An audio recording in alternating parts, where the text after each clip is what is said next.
Today, I want to talk to you about people in power, people in business, entrepreneurs who have issues dealing with other people who are confident and don't need them. Some people are controlling, whether in office, business, leadership, and they try and get these positions to get other people to do things because they don't want to do it themselves. I'm talking to a specific group of folks. Well, talking about a specific group of folks, not all. Some leaders recognize their mission to serve. Some entrepreneurs recognize they have a problem that they're solving for others and are confident enough with themselves that if they're challenged by another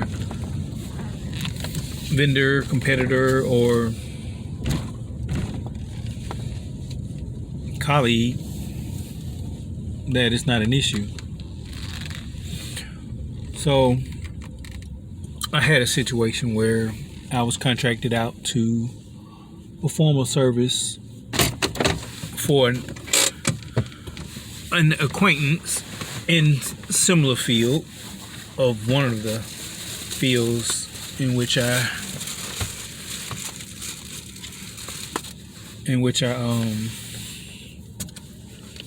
one of the services I provide. So I always document before and after. And the whole reason I was asked to was based on us going out together and he seeing the quality of work I did. And he was like, man, I like to let you, I would like for you to take over my customers while I'm out of town or what have you. And when I get back, I got some, work I need to do on another job, and it'd be helpful if you take over my customers when they need servicing. I said, okay, no problem. We negotiated some terms, and I let it slide the first time when those terms weren't kept. I said, okay, maybe it's a trust thing. The terms were basically, these are your customers that I'm giving back to you when you finish whatever your situation is. So with that being said, I want to make sure that I get a deposit for the work, and you pay me the balance once I'm finished. And anyway, like I said, the first time I let it slide. The second time, so like I said, the first time I let it slide. The second time I did not give advance notice. And then on the third time, I do 2 customers and I send documentation that it was done. And then there are, complaints saying, well, you didn't do this and you didn't do that. I'm like, okay, well, I'm doing the same thing I've been doing. The same thing I did when you were with me. Matter of fact, I do a little bit more than you did, but okay. So at some point, you recognize people for what they are, because as soon as he slipped out when I'm asking him for a deposit that he feel like I'm trying to get over on him, I'm like, how am I trying to get over on you? You know where I live. I know where you live. Like, why would I want to bring static like that? It don't make sense. But okay, that's what you're saying. And I had to reflect on every time he asked me something, it's like, I got to do it right now. Like I owe him something. I'm like, dude, I don't owe you nothing. And I had to just come to this where the Holy Spirit was just like, be careful who you give your power to. Be careful of jumping every time somebody asks you to do something. You don't owe anybody anything but to love them. And just because they ask you to do something, that don't mean you got to do it. And I had to realize that this was manipulation in terms of, because I'm not jumping to your tune, and because I'm contesting you on how you want to do business based on me doing you a favor for your business and customers that you servicing, then that's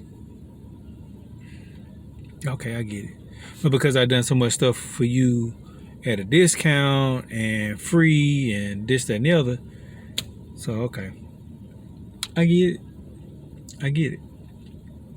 But at the same time, it's like you have to recognize God as your source. And sometimes you gotta cut ties with folks because they will run you in the ground. They will make you feel like you always owe them something and you always need to do things based on their requirements, and the things that you stated are not being honored. And when you recognize the things that you request are not being honored and everything got to be on their terms, then guess what? It's not a compromise. And it's not an agreement. And you have to learn, especially in business, you have to stand firm on what your worth is, what your expectation is. And even if it's a loss financially, sometimes it's just better to cut ties and move on instead of having a friction and dealing with situations that just gonna end up causing an enemy. So, long story short, God talking to me. He talking to me in numbers. Just saw it twice. Yeah. So, just long story short, I recognize that this person is not somebody I want to do business with. So he owed me probably about, I guess, $400 and stuff in services, and I was just like, keep it, because for you to think that, number one, I want to take advantage of you, you got some money issues. Number two, to keep making complaints that you don't want to actually, like, show me what the customers are saying, screenshot me the text message that they're sending you, but you don't want to send that. It's like, that's manipulation. I don't believe you. Now, maybe I miss a spot here or there, maybe, but it's like, I did this with you. I'm doing the same thing I did when I was with you. Matter of fact, doing a little bit more. Because the stuff you left here, there, and yonder, I took care of it. So, I just recognize everybody don't appreciate being challenged. Everybody don't appreciate being contested about how they do business when they want to do business on their terms. And that's okay.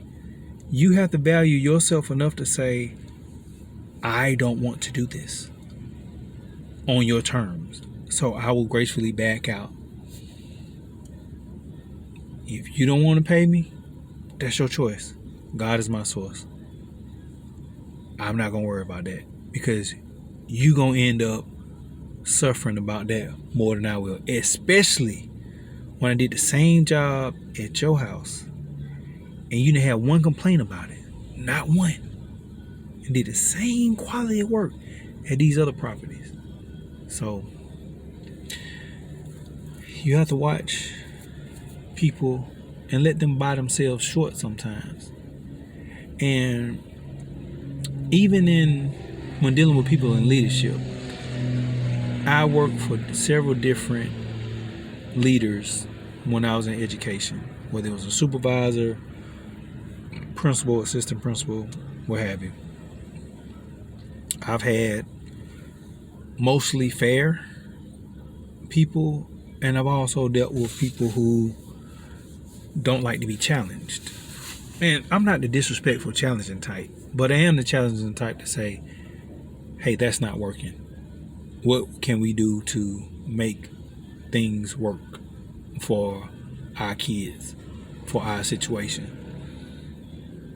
When you got kids fighting in bathrooms and nobody contesting, these things when you got kids getting off the bus and can't walk home, and you got all these different things going on, and you got teaching strategies where it's not going to work because guess what? There's no discipline in the classroom because there's no consistency in enforcement from the higher up. And part of me wants to get real crass right now and not be in the holier than thou mode, but I'm learning to grow up and elevate my conversation to a better manifestation of speech so that I don't have to. And this was dropped in my spirit today. A friend of mine said, I don't have to demean a person just to talk about their shortcomings. So, with all that being said, I dealt with a person who didn't have the backbone to stand up to different types of kids. Whether it was the extreme thug or the extremely smart kids, this certain leader would not contest them. And I'm like, well, where's the equity? And how do we tell these kids that they are not above the law? And so I just recognize, why am I enforcing something that they're not going to enforce? Why am I going to put myself in a compromising situation when it's not going to be supported? And I mean, I even look at the situation in the news where this leader has gotten in trouble. Same thing, God showed me. Third time in a row, right? But when a certain leader got in trouble at a school for making a decision, and I said, the sad reality about a lot of these leaders in school is that they're puppets. The ones that had real backbone, they got rid of. And now it's just a lot of people. If you don't have backbone, you may not get in the leadership position in some of these school systems because you're not standing for the person above you. And I recognize, as a leader, you have to stand for what's right. I look at the Gandhis, the King, Martin Luther King, the Nelson Mandela, Dr. Miles Monroe, the Bishop Jakes, the Pastor Dollar, the Bishop Bronner. At some point, you just got to stand for what's right because it's right. And the only thing right is what God says is right. And even when they're on the job, if you're working at a place where you feel your values are being compromised, you need to find somewhere else to work. That's it. I mean, I know some people, they are determined that they want to smoke weed. So they become an entrepreneur so they can smoke weed on their terms. And I'm just like, that's your choice. But I also noticed the other side of that is, I don't want to follow somebody else's rules. And when you're doing that, you always working for somebody at the bottom line. And if certain doors will not be open to you when you present yourself in a threatening manner. When you come in smelling like drugs, certain places are not going to let you in. Certain customers are going to be like, no, you're not coming in my house with this. Because of what the association is with that. Maybe true or not, it's the association put with it. You come, and I've had some associates who sag their pants and wear clothes a certain way, and I'm like, hey, you can't do that if you gonna come with me on this job. You gotta pull your pants up and you gotta tuck your shirt in, and we going on this job, man. Like you're not gonna represent me and my brand walking like that. You smoke, you gotta smoke on your time. You're not smoking in my car, and you're not smoking on these folks' property.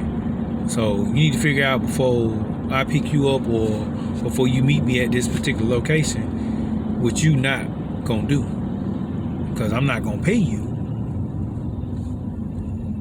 But you present that type of behavior, it's just not gonna happen. So at the end of the day, you have to stand for something. And if the only thing that gets you to straighten yourself up is money, what type of hoe are you? Oh, I said that. I'm sorry. WHORE. Like, for real. If that's the only thing that gets you to check yourself, something wrong with that. You are totally sold out. Money is not God. I will get favor that takes me further than dollars regularly. And just going back to the original topic of dealing with, people who don't like to be contested or told what to do. It amazes me how the dollar will get you to do certain things and jump through certain hoops. This dollar is changing on a regular basis. Matter of fact, the euro has been higher than the dollar for quite a while. And the yen is coming on strong. There are different markets. America is not the only place where you can make money. It's not the only place where you can live freely. I have a relative who took a challenge, just a personal challenge, and made money globally. Built a contractor, African American contractor, decided that he wanted to build houses and remodel homes in different countries just to see if he could do it. Learn different languages, learn different building codes in different countries, and made it happen. And had to recognize how to engage and do business with different people. When I say different people, I mean like whether they're Hispanic or Spanish or Denmark or Netherlands, Italian. I mean, these are the different places where he's built property. And I'm just looking at him like, you go. Because you recognize to be a boss or a leader, you have to be able to get along with different people. You can't control everybody. You need the person under you to do their job. It ain't just about you paying them. You need that plumber to make sure that those pipes are connected, that the gas lines are tight, that the water lines are tight, so we don't have gas or water leaking out. You need that electrician to make sure those wires are tight, so we don't have arcing circuits or faulty circuits causing fire or no electricity going from point A to point B for things to work. You need the carpenter to make sure that the framing is done right so the house don't fall in or sag or lean or what have you. You need the foundation person to make sure that they lay that concrete and slope it so the water goes one way away from the house, the driveway doesn't crack up, and the foundation of the house doesn't break during the course of the life of the home, because it's been settled, it's been tamped, and pretty much it's solid. You need that roofer to make sure he puts down that felt and those shingles staggered and nailed in the right spot to make sure no roof leaks come through. You need to make sure the person put the siding on and the windows in right to keep the weather and the critters out. So it's all a process. It's all a process, and you're no more important than the person you hiring, because it's all a part of the grand scheme of getting this house built, or getting this building built, or getting this apartment complex built, or whatever it is. Just like in the automobile industry, even though they got more robots doing more, just because even though there are more robots building cars than people nowadays, but at the same time, when we refuse to recognize every part of the body being important, an instrument, a tool for the whole being as one, then we're really working together. We're valuing each other.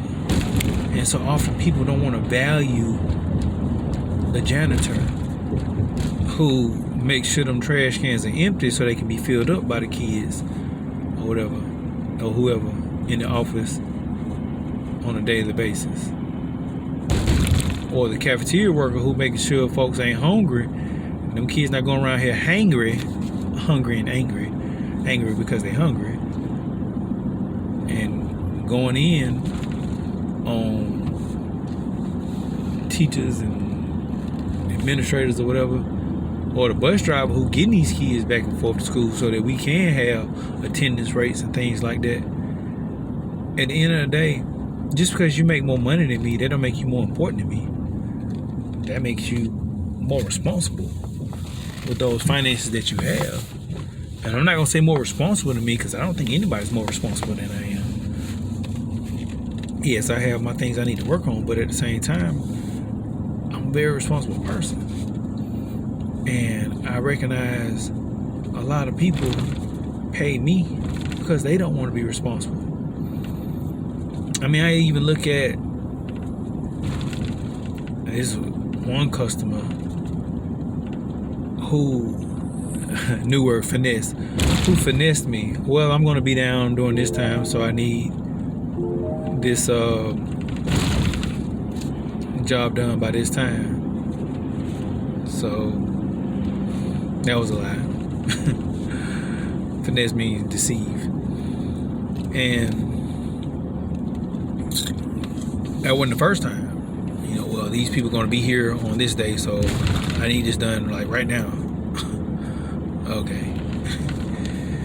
And I recognize a lot of times when you working for a woman, especially a pretty woman, even if she old as dirt, they still have that I expect you to do for me because I'm pretty, or I used to be pretty, or I'm used to people jumping to my tune like that. And it was like, I always, male or female, I always give something free. I always get something free. That's just something I learned from Mentor Jerome. But I'm not going to do everything for free, because then I'm going to be losing. And when you expect me to do more for you than I'm willing to do, and you get an attitude because I don't, then that's your problem. That's more controlling stuff. And I've seen this more from women than I have men. And I've also noticed some of these same folks have some grown males living in their house who won't do nothing. But you know what? The sad reality is that keeps, not sad reality, please forgive me, Lord. The reality is that keeps me busy. I am so amazed. Now, it's one thing if your male child is doing, too busy doing their career or whatever, that, they choose that it's something they don't want to do. But if you got a full-grown person staying in your house and they can't do X, Y, and Z for you, I think something wrong with that. I just think something. That's just me. I mean, my thing is, better not another person come to my mama's house or my dad's house to do nothing that I can do. If I can't do it, that's something different. But if I can do it, get your what? Got my mom and dad. I'm finna do that for them. And I know that I'm an odd. Let me say. Let me be a little bit more scientific in my description. I am a outlier in terms of the amount of skills that I have. Because ain't nothing anybody can do that I can't do. You give me a little bit of time, I can do it just as good, if not better. Ain't nothing on this earth, I don't care what it is. I am very skilled. I see it a couple times, I got it. But going back to the leadership contesting, a lot of males can't handle that. I had a dude that I was trying to tell, hey, look, I ain't saying just males. A lot of people cannot handle being contested by somebody of equal competence who can do their job just as well. Whether when I was a teacher, I would challenge my last principal about, hey, look, you're not respecting the value of this information I'm giving you. Like, you need to know this because X, Y, and Z happened with this, and then and hey, you a grown man. I ain't gonna tell you but one time, cause guess what? You paid the big dollars, not me. I'm getting up close to 30 minutes, so I'm finna close this out. But I'm gonna get this in real quick. So this one guy, he's making X amount of. I might have said this on another story, but I'm gonna say this again because he had a problem with being challenged. He's making big time money off me. He's making twice as much as I'm making off the job, which I ain't tripping, because that's what I agreed upon. So long story short, I'm telling him like, hey, look, bro, you messing up these folks' house. I'm trying to clean up behind you, but you messing this up, and then the customers are complaining about this, that, and the other. I can't cover for so much that you do, especially with the amount that you paying. So hey, look, check it. Just look out for this, that, and the other. And so that conversation went on, and he wanted to go into business. I'm like, dude, I ain't going into business with you. I'll subcontract, but I'm not going into business for you. And we had a fallout over one job where he was telling me I had that, and he was good at the name calling. I'm like, dude, like, we grown. Let's cut out the name calling.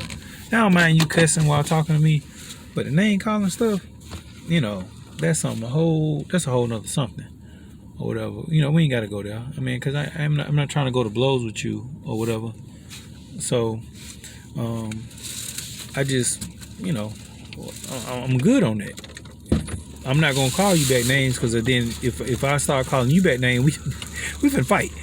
I mean, save not. I mean, we all know our limitations. It is what it is. So I know that I can't go down certain roads. Anyway, so the expectation of the job was that all you gotta do is just hook this thing up. Everything's there for you. Well, that wasn't the case. Everything was not in position to be hooked up or this, that, and the other. So I'm like, hey, look, you need to come back. This is not the expectation of it.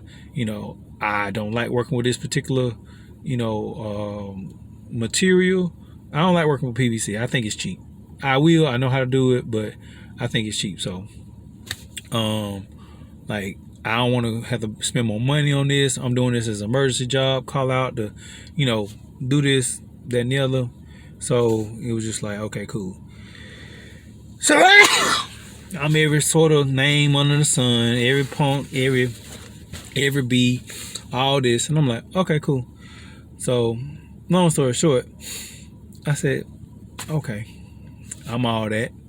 I go ahead, fix the thing. I steal your customer, not once, but twice, because they recognize my integrity of work versus you just want to hurry up and get a check. So, no big deal, no problem.